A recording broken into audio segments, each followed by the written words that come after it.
Olá amigos, hoje eu preciso trazer a vocês 14 fatos sobre o fronte ucraniano que são importantes e não têm sido trazidos ou bem tratados pelas fontes normais de informação.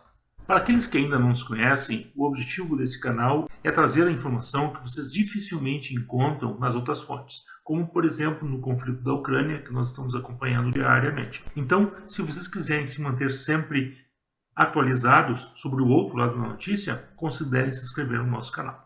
O primeiro fato a comentar é um discurso do presidente Vladimir Putin numa reunião de líderes do parlamento russo, em que ele traz a sua visão sobre o conflito na Ucrânia. Então ele diz o seguinte: hoje ouvimos que o Ocidente quer nos derrotar no campo de batalha. O que eu posso dizer? Deixe-os tentar. Ouvimos muito que o Ocidente quer lutar conosco até o último ucraniano. Isso é uma tragédia para o povo ucraniano, mas é para onde isso parece estar se encaminhando. Mas todos devem ter em mente que nem começamos nada sério ainda. Ao mesmo tempo, não nos recusamos a negociar, mas aqueles que estão devem saber que será cada vez mais difícil negociar conosco. Com isso, o presidente Putin está querendo dizer que se o Ocidente acredita que o aumento do fornecimento de armas e de ajuda à Ucrânia pode mudar o curso da guerra, ele está dizendo que eles podem aumentar muito mais ainda, porque a população russa é muito maior e ele ainda nem declarou guerra e nem estabeleceu uma mobilização da Rússia.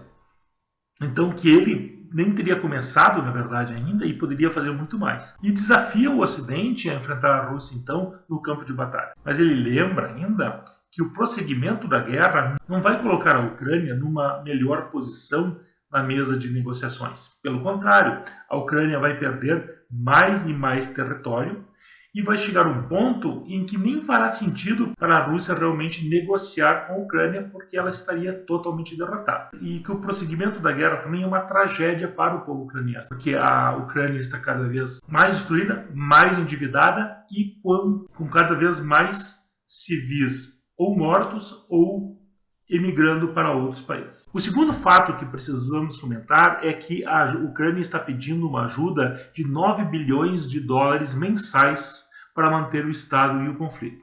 Porque o Estado ucraniano está quebrado, ele não pode mais pagar os salários, nem do exército, nem dos funcionários do Estado, então eles precisariam dessa ajuda de 9 bilhões por mês para manter o Estado. Vamos ver até que ponto e por quanto tempo que o Ocidente vai bancar essa conta. O terceiro fato relevante trata da produção de drones militares pela Rússia.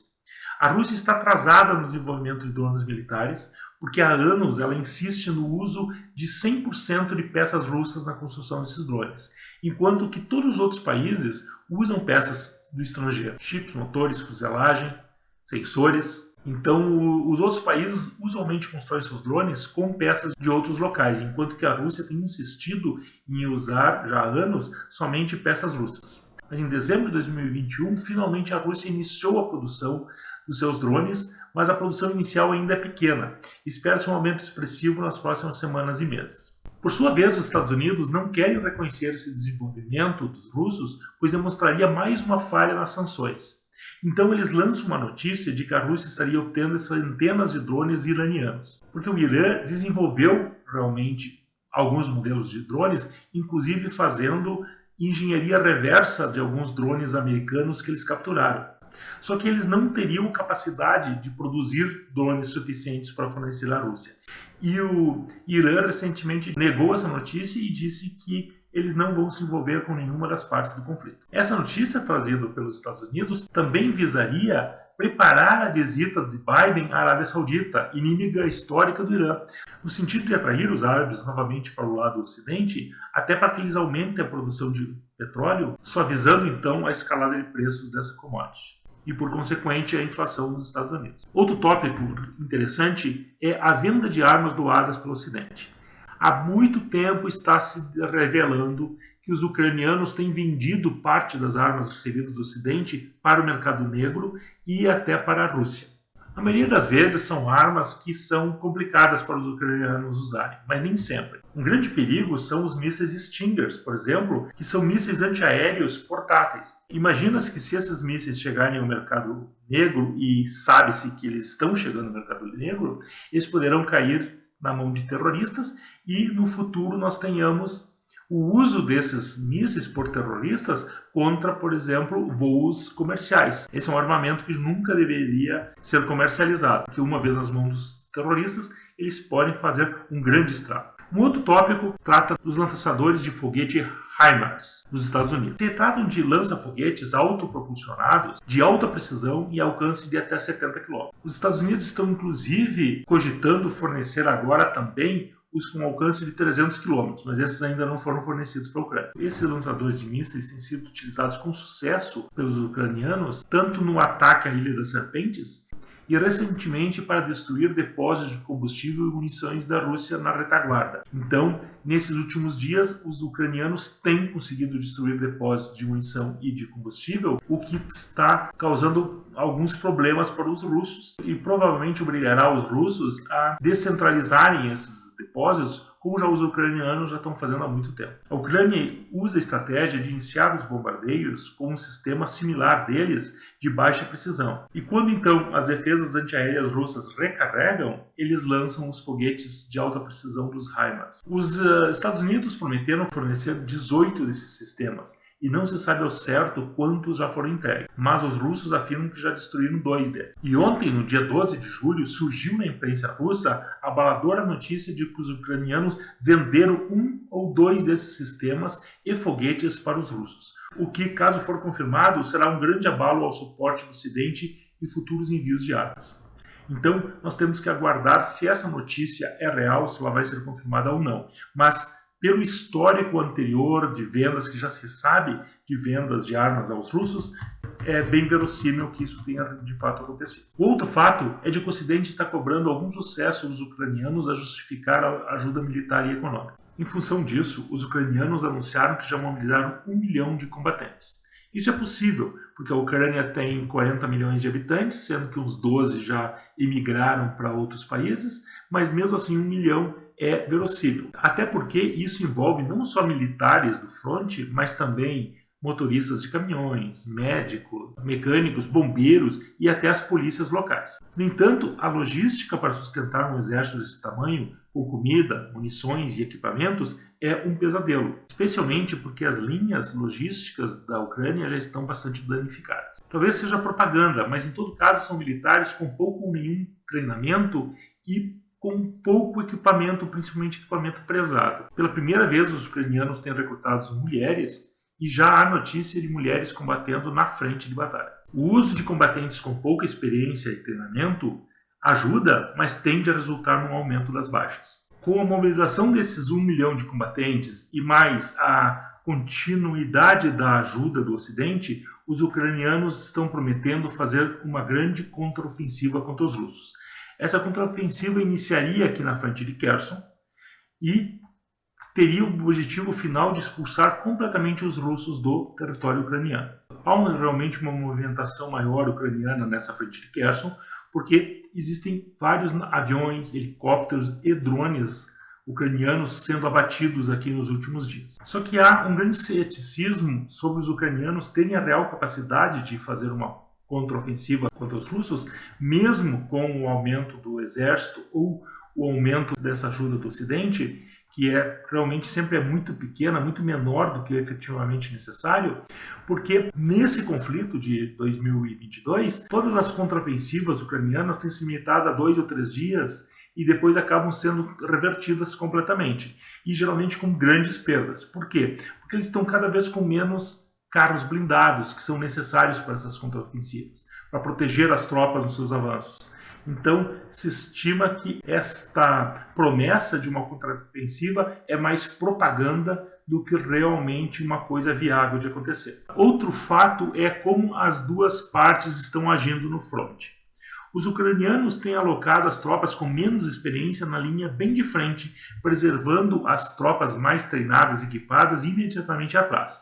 Os russos têm investido pesadamente contra essas tropas treinadas e nesses últimos dias elas têm bombardeado pesadamente em torno da frente de Bakhmut e Siversk. Aqui essa região de Semirja, Kodema, Vermishina, tem essa usina termoelétrica, os ucranianos haviam enviado uma das suas melhores unidades mecanizadas para deter o avanço russo, que tinha sido bem rápido, e realmente conseguiu deter, então há bastante tempo, já várias semanas, os russos não têm mais avançado sobre essa região, preservando então essa termoelétrica na mão dos ucranianos. Não obstante, essa unidade e a unidade que já estava aqui antes, elas têm sofrido pesadíssimas baixas, tanto que os ucranianos tiveram que mandar uma outra unidade que eles tinham de reserva aqui na retaguarda para usá-las tanto ao norte quanto ao sul, onde fosse necessário. Eles já mandaram essa unidade para essa região.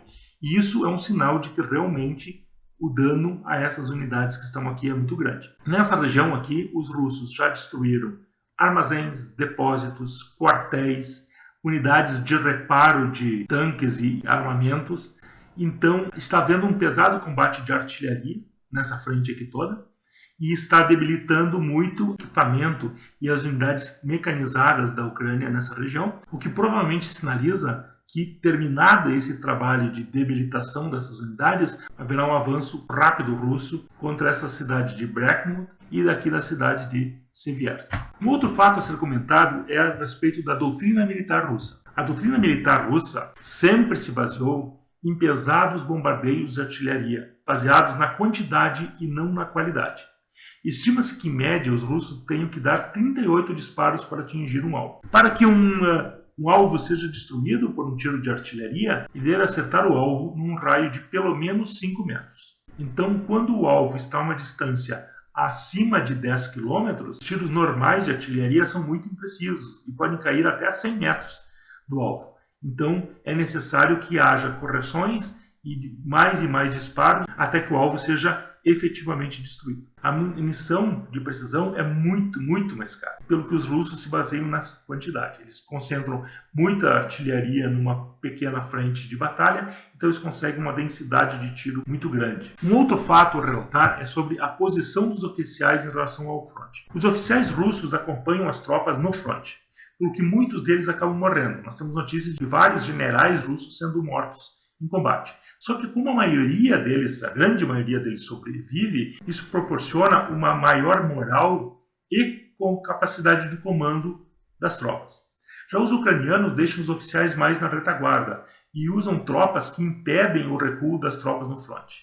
Isso torna a moral e o comando menos eficientes, embora preserve mais os oficiais. Outro fato a ser reportado no fronte, que ninguém informa na imprensa normal, é de que os ucranianos estão cada vez mais investindo em ataques contra as autoridades que colaboram com os russos nas regiões ocupadas. Essa tática os ucranianos já usaram na Segunda Guerra Mundial contra a ocupação russa da Ucrânia. Só que ela, no momento, não tem sido muito efetiva e tem tido um efeito oposto de levar a população a apoiar mais o lado russo e repudiar o lado ucraniano. Um outro fato importante para nós comentarmos é o apoio da população. A situação econômica nas áreas ucranianas é muito pior do que nas áreas ocupadas pelos russos, com falta de combustível, de empregos, de pensões, de salários e de todo tipo de suprimento. Mas os russos têm tentado movimentar a economia nas regiões ocupadas, instalando o ruble, que é a moeda russa, e até pagam as pensões dos ucranianos nessas áreas ocupadas. Nos últimos dias, os russos possibilitaram que qualquer ucraniano possa pedir o passaporte russo.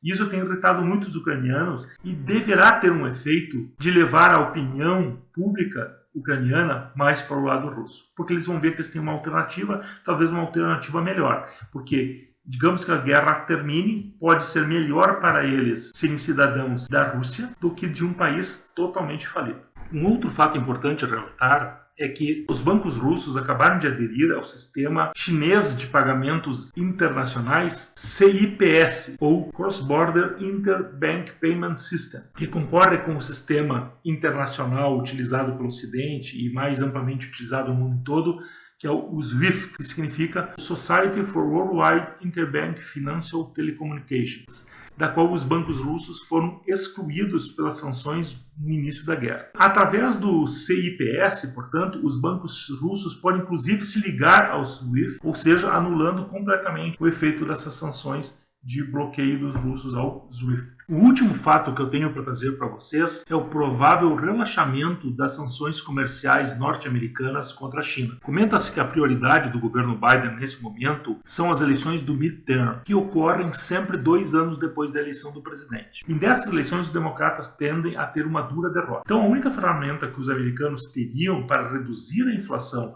nos Estados Unidos e, com isso, aumentar as chances dos democratas nessas eleições do midterm, seria reduzir as tarifas impostas às importações chinesas, para o fim de reduzir os preços desses produtos nos Estados Unidos. Bom, amigos, esses são então os fatos que eu tenho para trazer para vocês, que eu entendo serem relevantes e que ou não estejam sendo tratados na imprensa ou estejam sendo muito mal abordados por ela. Então, mais uma vez, muito obrigado a todos que assistiram o vídeo até aqui. Não se esqueçam de curti-lo para que o YouTube mostre-o para mais pessoas. E um grande abraço para todos.